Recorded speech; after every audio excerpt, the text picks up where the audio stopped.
Olá, turma! Tudo bem com vocês? Sou o professor Júlio César Monteiro, da disciplina de História.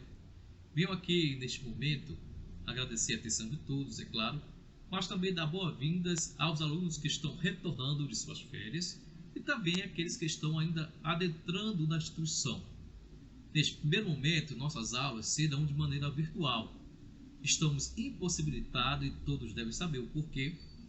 Estamos combatendo uma grande pandemia que nos afeta desde 2020, mas vamos dar continuidade à nossa vida acadêmica, ainda nesse primeiro momento, de maneira online, tudo bem? Podem contar comigo para o que vier, estarei aqui para auxiliar vocês daquilo que for preciso na disciplina de História. Alguns já me conhecem, outros ainda irão conhecer e sabem como gosto de trabalhar com vocês, tudo bem? Nossa aula de hoje vai ser sobre o Iluminismo. Vai ser uma recapitulação desse conteúdo que foi passado no ano anterior de 2020.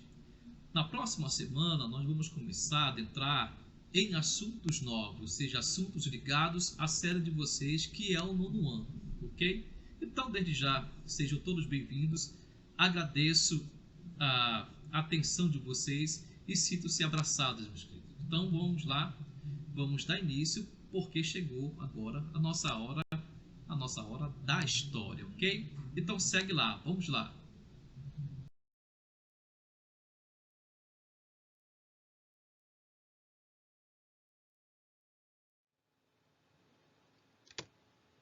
Então, turma, vamos começar a falar sobre o Iluminismo. O Iluminismo foi um movimento intelectual, filosófico e também cultural que surgiu durante os séculos 17 e 18 na Europa e defendia principalmente o uso da razão contra o antigo regime e pregava também maior liberdade econômica e política.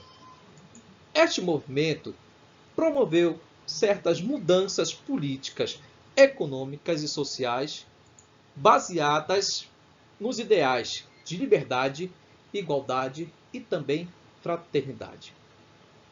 Os pensadores, os filósofos e também economistas que difundiram essas ideias julgavam-se propagadores da luz, do conhecimento, sendo por isso que são chamados os iluministas, ou seja, eles não seguiam mais a velha doutrina, o passado. Estavam aí tentando difundir ideais novos, condizentes, usando principalmente o uso da razão. Tudo bem? Então vamos lá, vamos continuar e vamos ver aí o contexto histórico em que surgiu esse movimento do Iluminismo. Tudo bem? Vamos lá.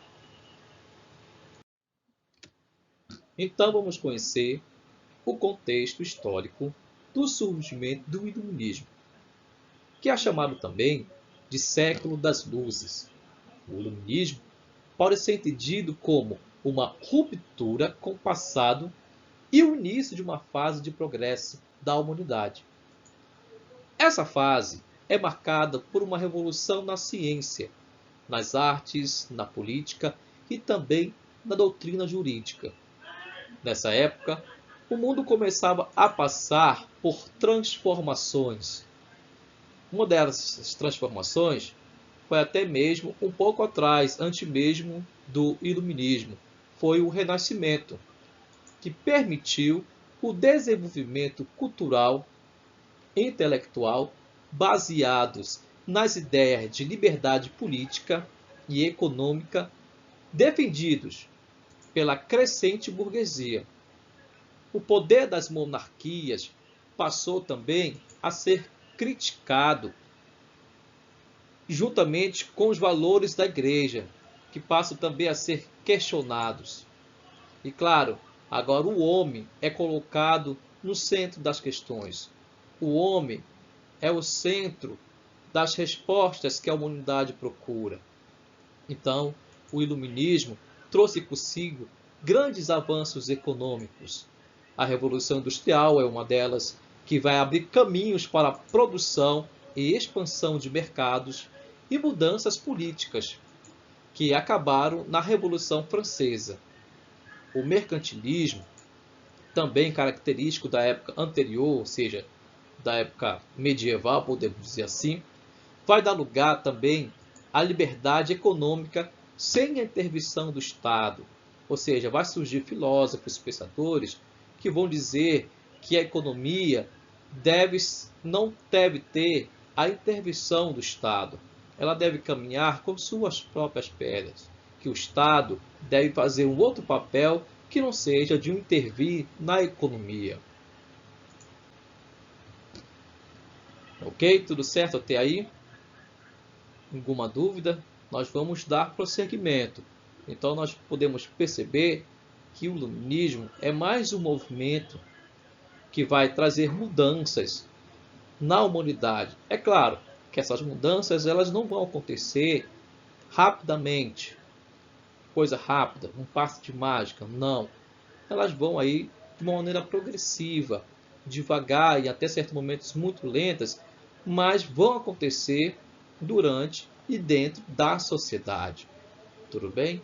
Então vamos dar prosseguimento.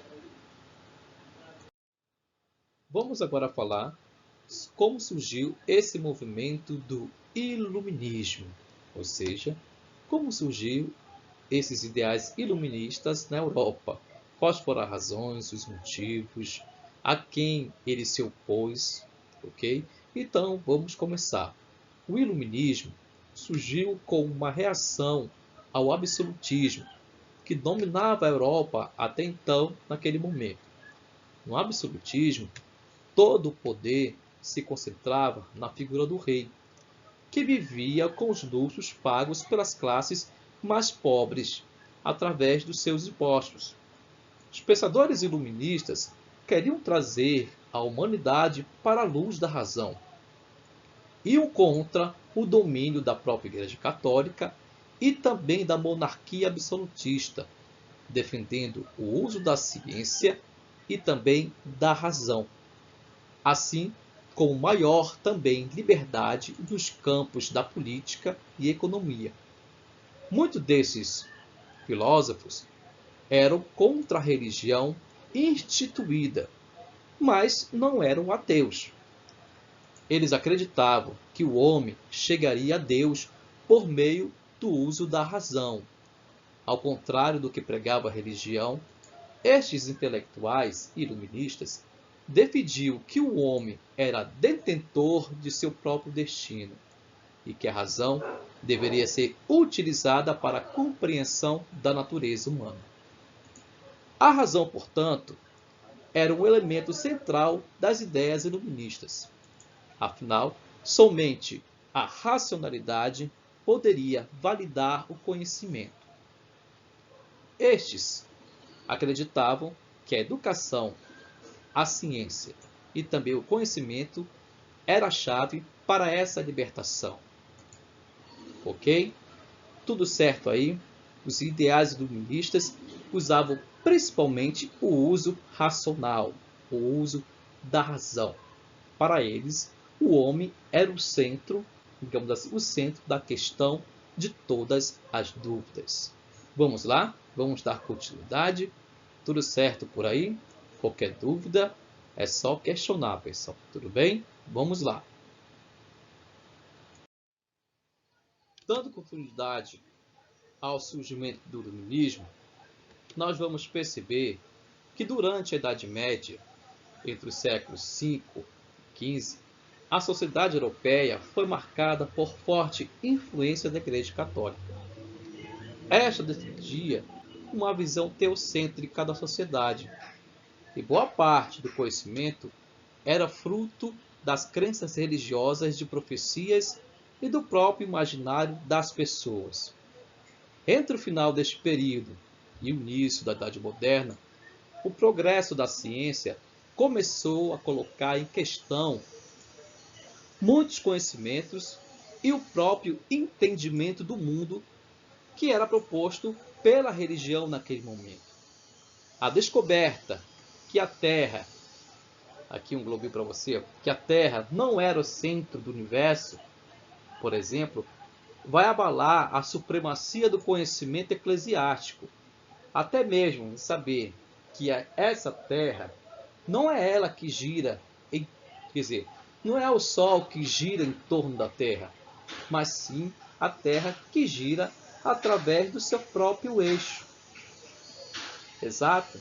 Então vão surgir diversas teorias também nessa época, que vão de contra o conhecimento medieval.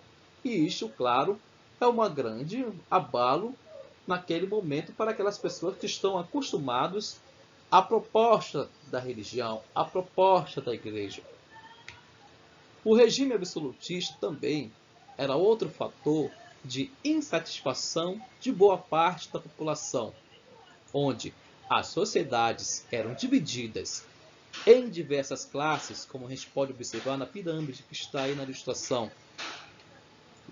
dividida em classes de estatamento, onde o clero e a nobreza que estavam no topo da pirâmide social eram sustentados com os impostos do povo, com aquilo que o povo trabalhava para sustentar tanto o rei quanto a nobreza. Esse conjunto, então, de descontentamento por parte, principalmente, do povo, vai levar aquilo que chamamos da Revolução Francesa. Isso já no século XVIII, que vai ser inspirada também nos ideais iluministas e vai representar ali um fato marcante dessa história, na história mundial, esse movimento intelectual. Tudo certo agora? Tudo certo até aqui? Qualquer dúvida, estamos abertos aos diversos questionamentos, tudo bem? Mas vamos aí dar prosseguimento. Vamos lá? Vamos falar agora sobre as características desse movimento iluminismo. Nós vamos ter o uso da razão, considerada o fator primordial e legítimo para o alcance da verdade e também do conhecimento. Não está mais atrelado à doutrina, não está mais atrelado à religião. Vamos agora através de métodos. Vamos usar métodos para encontrarmos as supostas respostas para a humanidade. Nós vamos ter também um avanço na ciência. Esse avanço também vai se desligar um pouco da fé. Ou seja, a pessoa aí está com febre. Se ela está com febre, é porque algo o atinge, alguma infecção está se passando no corpo dessa pessoa. Ao contrário de outros tempos, irão dizer que ela estava aí com algum mal que estava em sua alma. Mas o avanço não foi somente nessa parte, mas também em outros aspectos na ciência, porque a ciência também não se resume apenas em medicina. Nós vamos também ter, nesse movimento, eles vão também passar a ignorar a crença religiosa que fosse contrária à evidência científica. Ou seja, como eu falei anteriormente, eles vão começar a usar métodos. Não vão mais aí por base de achismo, por base de crença. Vamos utilizar métodos científicos para chegar a possíveis respostas. Nós vamos ter a oposição, claro, ao absolutismo e também ao mercantilismo, as vantagens da nobreza e a Igreja Católica, que eram os grandes, digamos assim, vilões da época, que eram sustentados principalmente pela classe mais pobre, a classe trabalhadora. Nós vamos ter nesse movimento a defesa de maior liberdade política, econômica, sem principalmente a interferência do Estado. Estas são algumas características do iluminismo. Vamos dar sequência? Vamos falar sobre mais algumas características desse iluminismo? Vamos lá. Dando continuidade sobre as características do iluminismo, nós vamos ter também e perceber que alguns cientistas acreditavam que a natureza era capaz de explicar o comportamento da sociedade. Ou seja, algo cultural de um cidadão podia ser explicado através da ciência. Nós vamos ter também o predomínio da burguesia, ou seja, lá onde estava o clero, a nobreza, a pirâmide vai se inverter. Não totalmente, claro, até porque o povo vai continuar ali abaixo de todos, mas a burguesia vai se ascender, vai também chegar ao poder. Deus está presente na natureza e também no próprio homem. Esse é um aspecto importante para também dizer que cortaram totalmente os laços com a religião. Não. Cortaram totalmente os laços com a fé? Também não. Mas eles vão dizer que Deus está presente no próprio homem. Ele não precisa estar no templo. Deus não está somente no templo, mas também está em cada homem, está no seu pensamento, no seu intelecto. Outra característica é o questionamento das coisas e das verdades era valorizado. Ou seja, eu questionar, eu perguntar, eu refletir, isso era valorizado. Por quê? Porque agora é o homem que é o centro. É o homem que é o centro das questões. Não é mais Deus, não é mais a doutrina, mas sim é o homem que vai em busca das suas próprias respostas. Nós vamos ter também que era saber que era imprescindível realizar a investigação com o objetivo de ampliar o conhecimento sobre a política, economia e sociedade. Ou seja, você como sujeito, como homem, você é capaz de adquirir conhecimento através disso, do estudo, da investigação, do acompanhamento e ampliar os seus conhecimentos. Tudo bem até aqui, pessoal? Estão conseguindo acompanhar? Qualquer coisa, estarei aqui para auxiliá-los. Tudo bem? Então, vamos prosseguir, vamos dar continuidade. Então, agora, nós vamos falar sobre os principais pensadores do iluminismo. Esses pensadores, esses filósofos, que foram os propagadores desses ideais iluministas, do uso da razão, do método científico. Vamos ver alguns deles a partir do próximo slide sobre o que pensavam, o que escreveram, quais suas ideias que defendiam. Vamos ver tudo isso agora. Vamos agora começar a falar sobre John Locke, este rapaz que está aparecendo aí na tela ao lado para vocês. John Locke foi um filósofo inglês que defendia a liberdade de expressão, um dos mais importantes filósofos iluministas e também fundador do empirismo e do que hoje chamamos de liberalismo. Como representante do individualismo liberal, defendeu a monarquia constitucional e também representativa, que foi a forma de governo estabelecida depois da Revolução de 1688.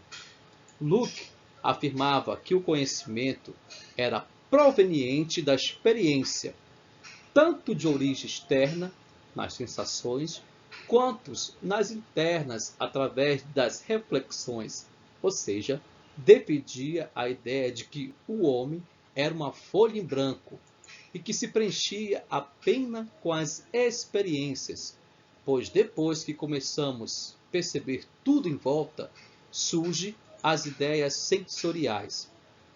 Essas chamadas sensações são trabalhadas pelo pensamento, pelo conhecimento, pela crença e também pela dúvida, resultando no que Locke chamou de reflexão.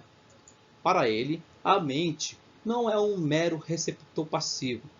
Ela classifica e processa todas as sensações à medida que vai formando nossos conhecimentos e nossa personalidade. Tudo certo? Então esse é John Locke, com os ideais iluministas aí nesse movimento que surgiu na Europa, ok? Vamos prosseguir, vamos dar continuidade. Nesse slide, a título de ilustração, nós vamos ter algumas obras desse filósofo John Locke. Nós vamos ter a Carta sobre Intolerância, que está aqui, Ensaio sobre o Entendimento Humano e também alguns pensamentos sobre educação. Ou seja, tudo isso escrito aí no meio desse movimento iluminista que permeava a Europa durante o século 17 e 18. Ok? Vamos ver o outro personagem agora desse movimento iluminista. Outro filósofo importante nesse movimento iluminista é a figura de Voltaire. Voltaire, que era um pseudônimo literário de François Mauriac, foi um filósofo e escritor francês que tem sua imagem marcada como um símbolo do movimento iluminista, defensor das liberdades individuais e da tolerância. Foi um dos principais inspiradores da Revolução Francesa. Para ele, deve ser garantido às pessoas o direito à liberdade de expressão, à liberdade religiosa e também à liberdade política. Para esse pensador, esse filósofo, o progresso da sociedade somente viria com o reconhecimento dessas liberdades e com respeito à tolerância e também a todas as formas de pensar.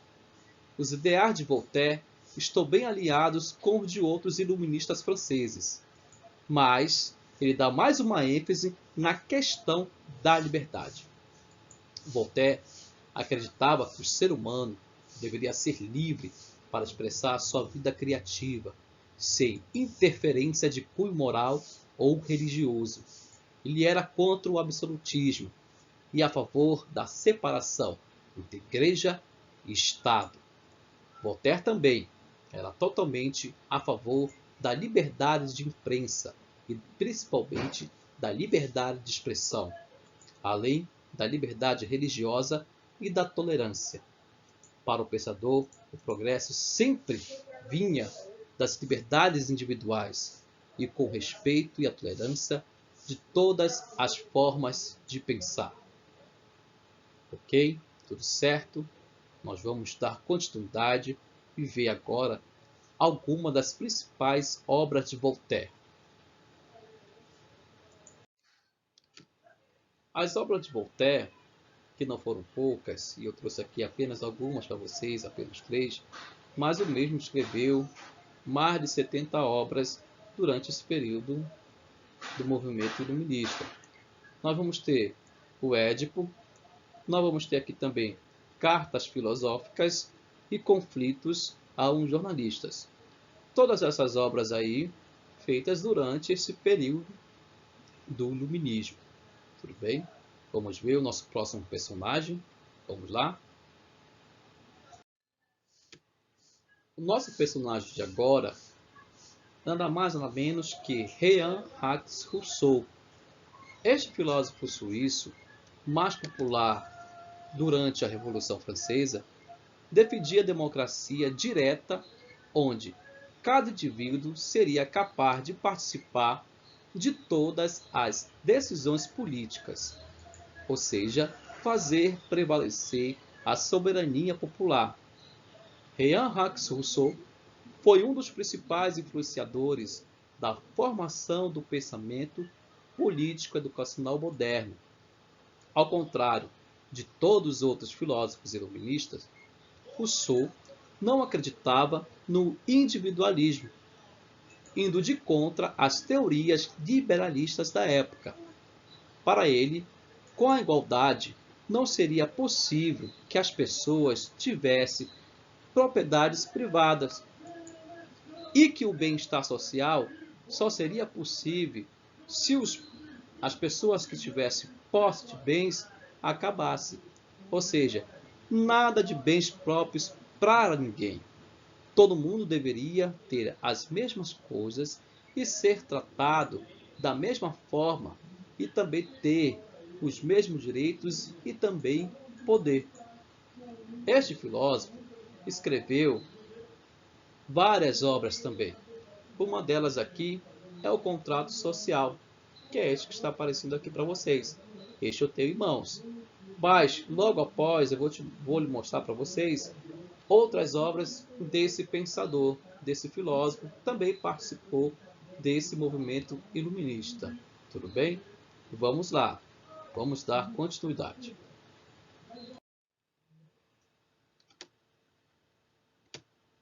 Como falei anteriormente, nós temos aqui algumas obras de Jean-Jacques Rousseau, desse filósofo aí, que também nasceu nesse bojo do iluminismo.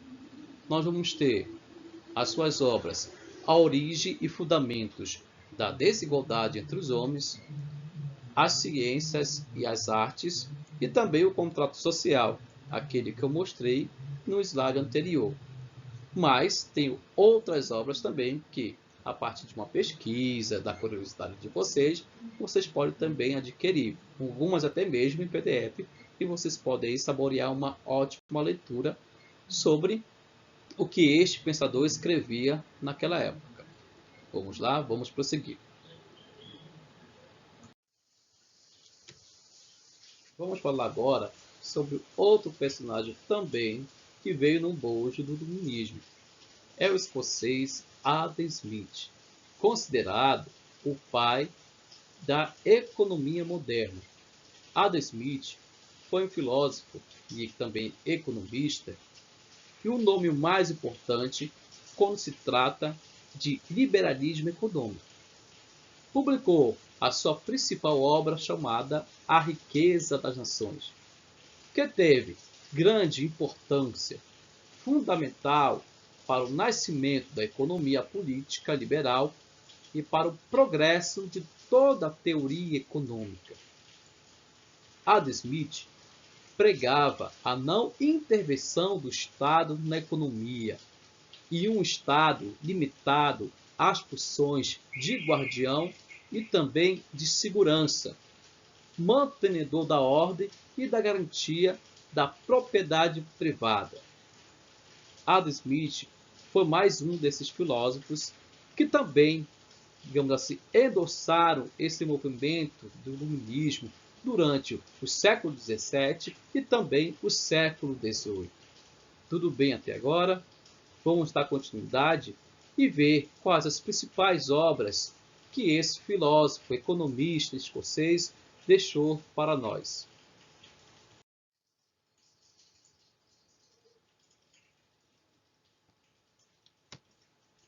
Nós temos aí algumas principais obras na qual ele escreveu durante esse período do iluminismo.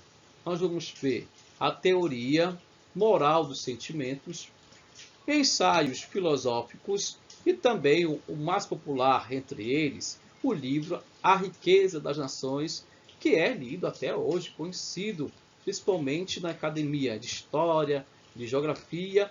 Se estuda também esse livro, A Riqueza das Nações. É um livro que, de fato, é primordial para todos aqueles acadêmicos da área de humanas, das ciências humanas. Vamos lá, vamos prosseguir. Chegamos ao final da nossa videoaula. Foi bom estar com vocês por esse momento. Espero que todos tenham conseguido prestar atenção, acompanhar o vídeo. E qualquer dúvida que surgir, que venha a surgir, vocês podem entrar em contato e estarei aí disposto a ajudá-los. Tudo bem, turma?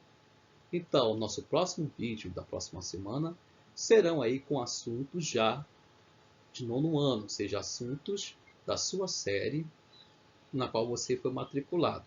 Então, desde já, agradeço a atenção de todos novamente. Fique com Deus.